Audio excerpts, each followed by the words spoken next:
उपासक उपासना के रहस्य को तब तक नहीं समझ पाता जब तक कोई लौकिक पारलौकिक वासना सुरक्षित रहती है। ये वासना बहुत सूक्ष्म होती है, साधना से दब जाती है, पर जैसे वायु का संयोग और फूस का संयोग होने पर चिंगारी पुनः ज्वाला रूप धारण कर लेती है, ऐसे ही साधक के हृदय की वासना साधना से जो चिंगारी रूप में हुई वो दबी रहती है। अगर उसे पुनः संयोग और अनुकूलता मिल जाए तो पूरे हृदय में वासना की ज्वाला जग उठती है। उपासक तब तक सावधान रहे जब तक भगवत साक्षात्कार ना हो जाए। भगवत साक्षात्कार होने के बाद कोई भी संग इतनी सामर्थ्य नहीं रखता कि उपासक के हृदय में वासना की स्फुरणा ही पैदा कर सके। नहीं, स्वात्मा रामम विषय मृग तृष्णाम भ्रमयति। जैसे जगा हुआ पुरुष को स्वप्न के पदार्थ नहीं खींच सकते, ऐसे हुए हृदय में ज्ञान का प्रकाश फिर पुनः ये माया अंधकार उसे घसीट नहीं सकता। इसलिए उपासक कभी मनोरंजन में न फंसे। मन जल रहा है, कैसे इसको आनंदित करे, ये उपाय कहीं जागतिक न कर बैठे, नहीं तो धोखा हो जाएगा। जब मन उदास हो तो इसे प्रियालाल की लीला चरित्रों में, महापुरुषों के चरित्रों में, महापुरुषों के वचनों में इसको लगावें। इसकी उदासी प्रभु के चिंतन से दूर करें, ना कि विषय भोगों से। अगर कहीं किसी माया रचित वस्तु व्यक्ति स्थान के संयोग से तुम्हारी उदासी नष्ट हो रही तो परिणाम में उपासना भी नष्ट हो रही है। ध्यान देना इस विषय पर। चाहे वो रसेंद्री का विषय हो, जनेन्द्री का हो, नेत्रेंद्री का, घ्राणेन्द्री का, त्वगेन्द्री का, शब्द स्पर्श रूप रसगंध, यदि ये प्रियालाल से विलग करके भोगे जाएं तो उपासना को ढक देते हैं। पश्चाताप पैदा होता है, हृदय ग्लानि से भर जाता है, जो सहज आनंद है वो ढक जाता है। इसे अच्छे से हृदय में बैठा लीजिए। जब मन निराश और उदास हो तो अध्यात्म के द्वारा इसको आनंदित करें। विषय भोगों में लगाकर आध्यात्मिक शक्ति छीन करके कभी कोई उदास मन को प्रसन्न नहीं कर पाया, न कर पाएगा, ना है किसी का। चाहे जितना वैभव एकत्रित कर ले लोक लोकांतर का, मन प्रसन्न नहीं हो सकता। मन प्रसन्न होता ही परमात्म चिंतन से है। अगर भजन की खुराक मन को नहीं दी तो विषय खुराक में टूट पड़ेगा, वो तुम्हारे रोके नहीं रुकेगा। अगर इससे कोई रोक सकता है तो भजनानंदी, चाहे वो गृहस्थ हो या विरक्त हो, जितना आप भजन रूपी धन एकत्रित करेंगे वो महाबल है, उसी से मन को रोका जाता है। भजन करते करते हृदय सरस होता और लीलाओं में सुख मिलने लगता है। प्रभु की रसमयी लीलाएं हैं। वृंदावन में महामाधुर्य रस बरस रहा है, जो सब रसों का भजन का सार है। नित्य विहार रस, नित्य विहार भजन, अद्भुत महाप्रेम रस वार्ता होती है। हास परिहास हो रहा है। समस्त सहचरियां एक एक इंद्री से प्रियालाल का पान कर रही। नेत्रेंद्री से रूप का, श्रवणेन्द्री से जो प्रिया प्रीतम परस्पर अमृतमयी वार्ता कर, एक एक अक्षर में प्रेमामृत बह रहा है। उनकी चितवन, उनकी मुस्कान, उनकी वाणी, उनका हास परिहास ये सखियां पान कर रहे। बिल्कुल उदाहरण तो त्रिभुवन में कोई है नहीं। अगर कहीं ये शोभा, ये हास परिहास, ये प्रेम के लिए थोड़ा सा नेत्रों में झलक जाए तो प्रेम समाधि लग जाए। आपका मन तो इतना मलिन है कि सांसारिक जब 3 घंटे हास परिहास विनोद नाटक नौटंकी की लीला होती है तो पैसा देकर तुम्हारा मन कहीं नहीं जाता, और 3 घंटे आप विषय प्रपंच की एकाग्रता में लीन रहते हैं, जिसे फिल्म कहते हैं। 3 घंटे 2.5 घंटे आप बैठे गर्व महसूस करते हैं, आनंद महसूस करते हैं। सोचो, वो नायक झूठा, वो नायिका झूठी, वो खेल झूठा, हास परिहास झूठा, और उसमें तुम आनंदित हो रहे हो। कहीं सच्चिदानंद की मुस्कान देखने को मिल जाए, कहीं सच्चिदानंद का हास परिहास देखने को मिल जाए, कहीं सच्चिदानंद की शोभा निरखने को मिल जाए, तो दशा क्या होगी तुम्हारी। तुम्हारा मन तो झूठे विषयों में भी राजी हो गया, झूठी कहानियों में राजी हो गया। कहीं सच्चिदानंद की लीला देखने को मिल जाए तो प्राणों की आफत आ जाए। ये प्राण आचार्य बल से टिकते नहीं, तो प्राणों की सामर्थ्य नहीं आनंद समुद्र को झेल सके। ऐसा परमानंद एक झांकी में है युगल सरकार की। युगल सरकार उस शैया पर बैठे हुए हास परिहास, ये वो प्रभु हैं जो शिव सनकादि अपने ध्यान में जिनको लाने की प्रत्येक पल चेष्टा करते रहते हैं। ये वृंदावन रजोप सेवी रसिक जनों की कृपा से जोरी नेत्रों में नहीं हृदय में ही बस जाती है। ये हृदय निकुंज में खेलने लगते हैं। आप अपने जीवन को साक्षी करके देखिए, आप अपने हृदय के न्यायाधीश बनिए और बोलिए आज तक आपको किस भोग में सुख मिला।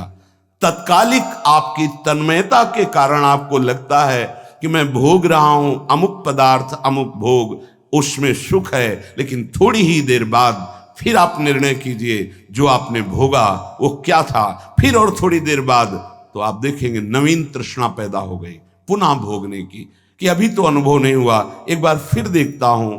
इसका मतलब वहां सुख नहीं है।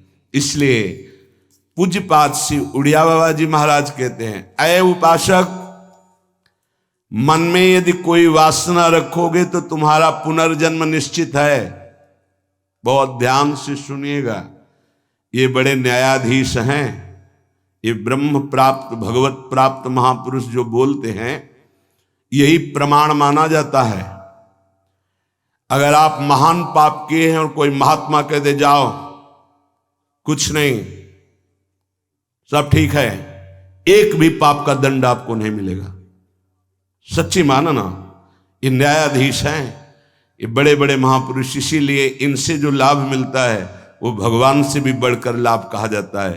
क्योंकि भगवान में तो जब पूर्ण शरणागति होती तब हम तो हम सर्व पापेभ्यो मोक्षयिष्यामि मा शुचा, और पूर्ण शरणागति यही महापुरुष जन कराते हैं।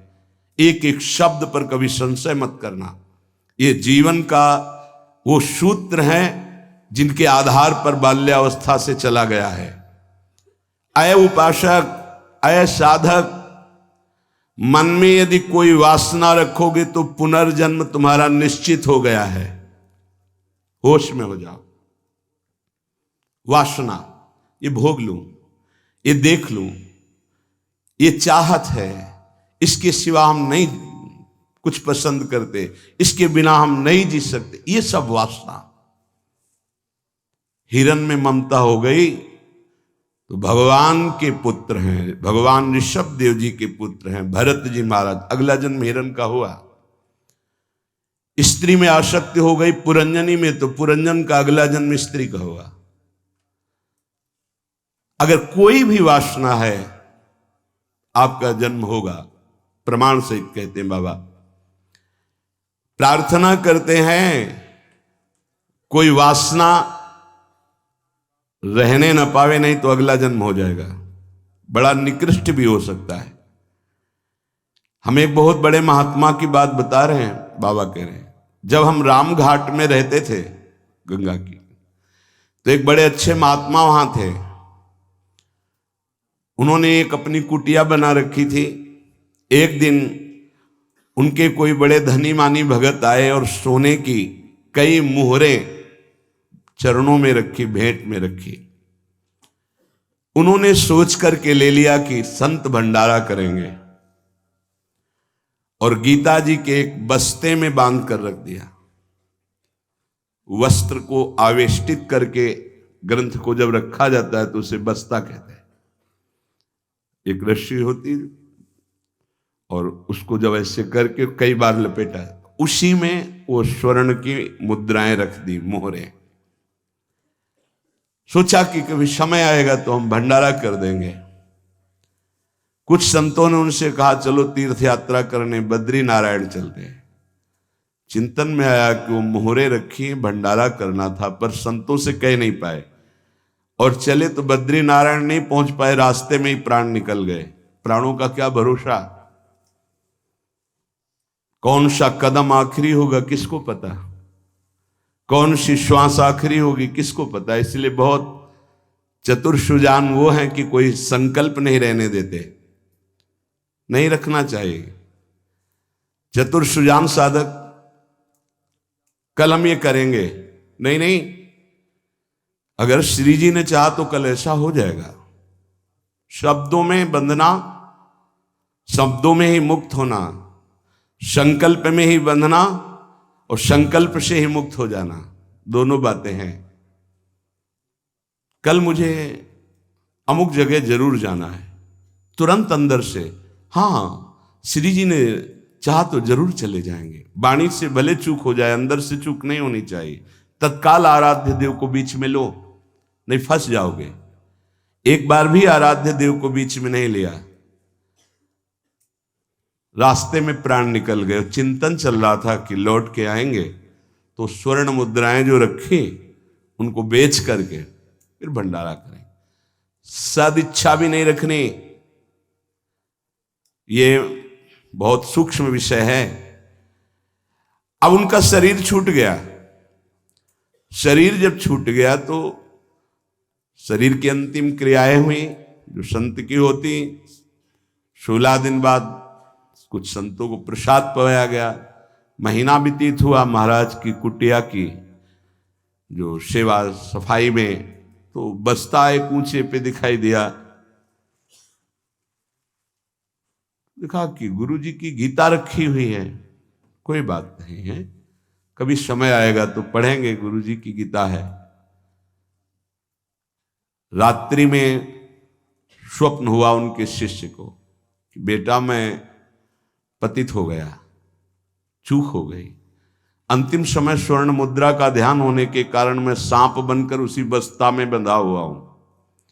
जब तक स्वर्ण मुद्राएं बेचकर संत सेवा नहीं करोगे, मुझे सांप की योनि मिली है।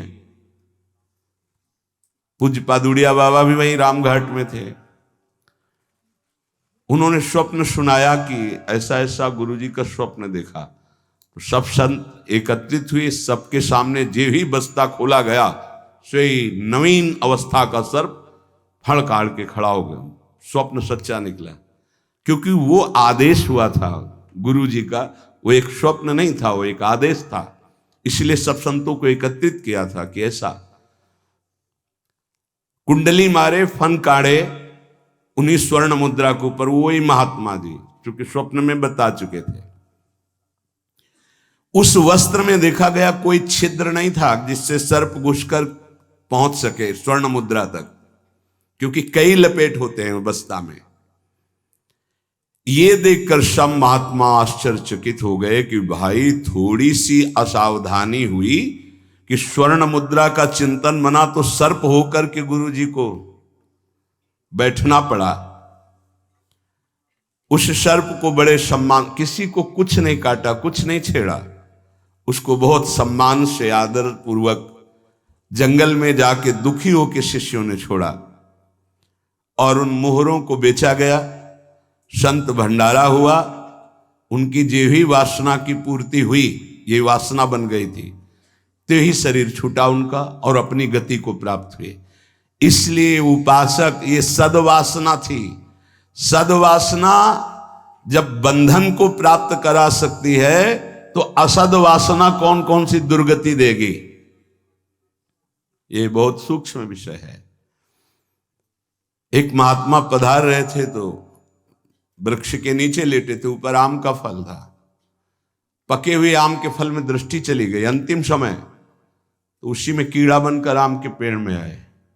शिष्य समर्थ थे, उनको ध्यान के द्वारा जब पता चला तो उन्होंने फिर भजन बल से अपने गुरु जी का उद्धार किया।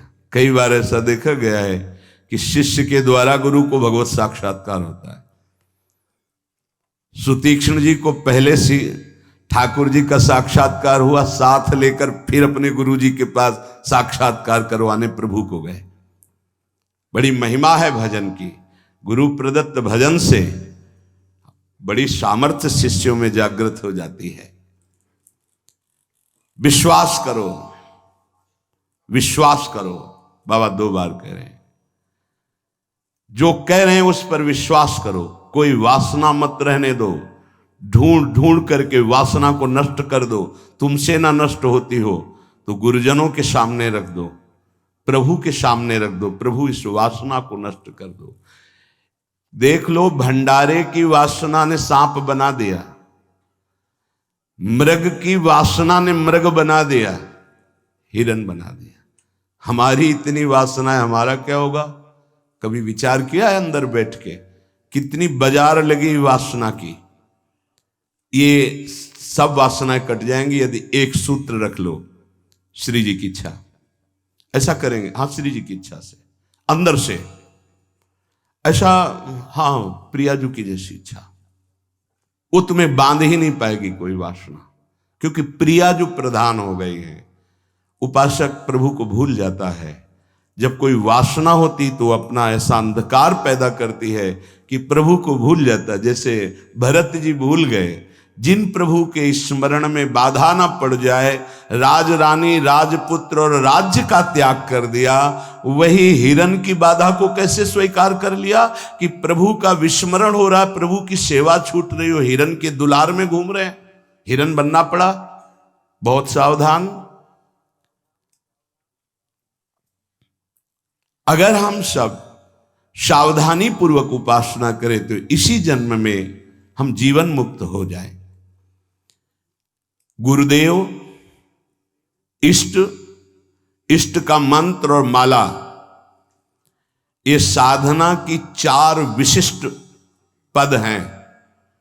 गुरुदेव, इष्टदेव, इष्ट मंत्र और जिससे माला, जिससे मंत्र जपते हैं, इनमें एक भी नहीं बदलना चाहिए, बहुत जल्दी सिद्ध हो जाएगा। माला ऐसे नहीं कि गंदी हो गई फेंक दी, दूसरी नई माला ले ली, टूट गई वैसे, या माला की थैली, दोनों। एक उपासक के पास फटी हुई बहुत मलिन थैली थी, हमने कहा बदल दो ना। नहीं, गुरु प्रदत्त है, ये आजीवन चलेगी। ऐसे बहुत जल से धो देंगे, यमुना जी में धो देंगे, बदल तो नहीं सकते, आजीवन के लिए है। अच्छा लगा, ठीक है, गुरु प्रदत्त है, इसे बदल नहीं सकते। माला झोली, यहां रोज नई चमकती हुई, देखो ध्यान दीजिए, गुरु, इष्ट, इष्ट मंत्र और माला, ये चारों बहुत जल्दी परिपक्व अवस्था प्रदान करती है। इनमें से एक भी यदि बदला जाए तो बेविचार दोष उत्पन्न हो जाएगा। गुरु, इष्टदेव, इष्ट मंत्र, मंत्र जपने की माला और माला झोली सहित, इसे खिलवाड़ ना समझे। यदि तुम किसी की माला चुरा लेते हो तो कभी तुम्हें उसके जपे हुए का फल नहीं मिलेगा। और यदि तुम्हारी माला कोई गिर जाए, भूल जाए, कोई चुरा ले, तो तुम्हारे आधे भजन का प्रभाव निष्फल कर दिया जाएगा। ये न्यायाधीश बोल रहे हैं। माला प्राणों से भी अधिक प्यारी रखी जाती है। ऐसे नहीं कि जहां मन आया वहां रख दिया, नहीं, सदैव अपनी छाती से माला लगा के रखी जाती है। अगर कोई बात करनी, कोई सेवा करनी, तो माला को यहाँ ऐसे रख लिया, गले में डाल लिया कि नहीं से। अब कुछ लोग ऐसे नहीं रखी जाती, अगर माला रखना भी है तो उसके नीचे आसन होना चाहिए, उससे मंत्र जपते, खिलवाड़ नहीं। यदि चोरी चली गई तो भी आपका आधा भजन निष्फल हो जाएगा, और चुराने वाले को कभी भी जितना जप करेगा उसका फल नहीं मिलेगा। किसी की माला से जप नहीं करना चाहिए। मिली हुई माला को जहां मिले वहां सम्मान से टांग दो, कभी लौटेगा वो तो ले लेगा। कभी माला पड़ी हुई उठाना नहीं चाहिए, लेना नहीं चाहिए, उससे कुछ लाभ आपको मिलेगा नहीं। अगर यहां माला पड़ी है तो यही टांग दो, जिसकी माला है अगर वो वापस आएगा तो वहां मिल जाएगी उसको। कभी आप किसी की माला से जप न करें। जो किसी की माला चुरा लेता है उसकी कभी आध्यात्मिक उन्नति उससे नहीं हो सकती। माला, झोली, इष्ट मंत्र, गुरुदेव और इष्ट देव आजीवन एक ही रखे, बदलाव न करे। यावत जीवन इन चारों को एक रखे, गुरुदेव, इष्ट देव, इष्ट मंत्र, इष्ट माला, उपासक बहुत जल्दी परिपक्व अवस्था को प्राप्त हो जाएगा। ये बातें बड़ी गूढ़ हैं, ये आध्यात्मिक सत्संग इसलिए आपको सुनने को मिल रही। कर्म 4 प्रकार के होते हैं। एक कर्म जिनसे यहां भी सुख मिले और परलोक में सुख मिले, जैसे हम यहां किसी भूखे को भोजन पवा देते हैं तो हमारी संपत्ति भी बढ़ेगी और परलोक में इसके पुण्य का बड़ा लाभ प्राप्त होगा। या हम ऐसी कुछ अपने धन से व्यवस्था करते हैं जिससे भजन करने वाले संतों को सुख मिले। जो सतमार्ग में चल रहे हैं उनकी वास की व्यवस्था, वस्त्र की व्यवस्था, भोजन की व्यवस्था, यहां भी तुम्हारे ऐश्वर्य बढ़ेगा और परलोक में भी भगवत कृपा प्राप्त होगी। औषधालय खोल देना, प्याऊ खोल देना, ऐसी व्यवस्था कर देना जिनकी व्यवस्थाएं नहीं हैं, उनको वस्त्र है, भोजन है, औषधि है, इस तरह की, तो यहां भी सुख और परलोक में भी सुख। पर ध्यान रहे, पोस्टर बैनर नहीं होना चाहिए। अगर आपने कहीं छपवा दिया या अपनी जबान से कह दिया तो उसका प्रभाव क्षीण हो जाता है। ये लोग समझते नहीं। आपने वृंदावन आए, 100 संतों को भोजन पवाया, इसके बाद पूरे गांव में 4-4 जगह बैठ के कि वृंदावन गए थे, 100-2 संतों को ऐसा पवाया, संत भी कह रहे थे कि वाह भाई, और 100-100 रुपया भेंट दी। वो बड़ाई जो आप झोंक रहे हो ना, सब खाली हो रहे हो आप। चुप। ये लोग कुछ ऐसे देहाभिमानी होते हैं कि एक पंखा भी टंगवाएंगे ना तो पंखा की हर पंखुड़ी में जिला अमुक, बाबा का नाम, दादी का नाम और ये नाम और वो नाम, अपना नाम, पूरा पता, फोन नंबर सहित पंखा में ऐसे देखे गए। कुछ भी करना है पूरा, ये सब। तुम्हें अपने नाम की चिंता है या संतों की सेवा की चिंता हुई? तो ये ध्यान रखो, जिनमें यहां भी सुख मिले और परलोक में सुख मिले उसे सत्कर्म कहते हैं। सत्कर्म गुप्त होना चाहिए, पर अभिमान गुप्त होने नहीं देगा, पक्का। वो चाहे दीवाल से कहेगा जरूर। ये अंदर देख लेना, फूलन आएगी, कहना कुछ तो ऐसा कि बाद में संत पाएंगे, पहले ही परिक्रमा मार्ग में बोर्ड लग जाता है, आज यहाँ 100 संत सेवा और अमुक जिले के अमुक अमुक अमुक ऐसे। तब ये लगता है कि कैसे तुम नादान बच्चे हो, तुम्हें इतना बड़ा सौभाग्य सुकृत का मिला था, इतना महान सत्कर्म, और तुमने सब मिटिया मेट कर दिया। और उनको लगता है कि सत्कर्म का फल यही है। 100 रुपया के अगर फूल डालने हैं तो फिर 100 लोगों को तो पता चलना चाहिए कि वीडियो में कि हम ही फूल डाल रहे थे। बड़ा हम का खेल चालू है। ये कर्म तभी परलोक में आपको मिलेगा जब यहां आप गुप्त रखें। देखा है आपने गुप्त कैसे कमाई की जाती। बहुत बड़ी यज्ञ की थी, मैदा फैक्ट्री के मालिक थे। जब वो आते थे कानपुर में गुरु आश्रम में संत दर्शन के लिए, तो 20 गाड़ियां उनके साथ होती थी और आधा किलोमीटर पहले ही रुक करके नंगे पैर पैदल आते थे। जब वो यज्ञ करवाए तो एक हाथ में झाड़ू सोहनी और एक में डलिया, और जो ऐसे खा पी के दोना पत्तल फेंक देते वो उठाते। कहीं कोई पोस्टर नहीं, कहीं और इतनी दिव्य सब खान पान सामग्री सब ऐसी, और वो केवल चेक करते थे अपने कार्यकर्ताओं का, झाड़ू लिए हुई है वो लिए। कोई जैसे पूछता यज्ञ कौन करवा रहा, तो बोले हमको तो यहाँ दोना पत्तल फेंकने की सेवा मिली, हमें तो पता नहीं। कोई जान नहीं पाया कौन करवा रहा है। अपने लोग इसलिए जानते थे कि प्रेरणा से हो रही थी। ऐसे ऐसे सत्कर्म की कोई जान ही नहीं पाया कि किसने करवाई यज्ञ। और इतना बड़ा खान पान कानपुर महानगर जहां लाखों लोग खाते पीते, उनके पास कोई कमी नहीं, कहीं भी कोई अभिमान का लेश मात्र नहीं।